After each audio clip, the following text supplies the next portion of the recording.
The UN has received credible reports of people dying from starvation and being killed or injured while trying to leave the area. UN resident and humanitarian coordinator in Syria, Yaqub El-Hilo, told of heartbreaking scenes when the aid convoy carrying food, blankets and medical supplies made it to Madaya on Monday. People that are desperate, people that are... We saw people that are desperate, people that are cold, people that are angry, people that have almost lost hope that the world cares about their plight, and people that are demanding, and this message I'm conveying on their behalf. They are demanding that the international community does all it can to lift sieging in Madaya, in Zimbabwe, in Idlib, wherever siege is being used as tactic. In this conflict, it should not continue. In their resort, in Idlib. Partner agencies are providing food and medicine through the convoys organized by the UN, the International Committee of the Red Cross and the Syrian Arab Red Crescent.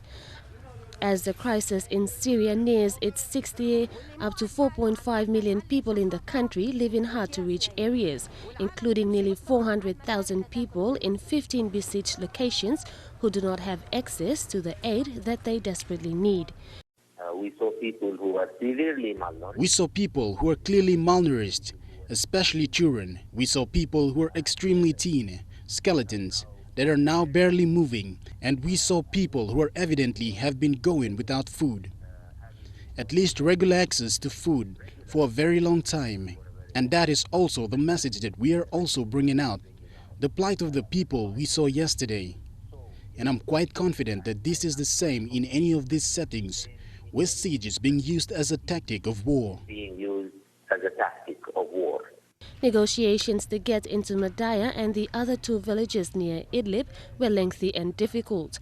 In the past year, only 10% of all requests to access these areas were approved and delivered. Many sadly have lost their lives while waiting. Many more will die if the world does not move faster. The World Health Organization said it had asked the Syrian government to allow it to send mobile clinics and medical teams to Madaya to assess the extent of malnutrition and evacuate the worst cases. Vanessa Knight, EMTV World News.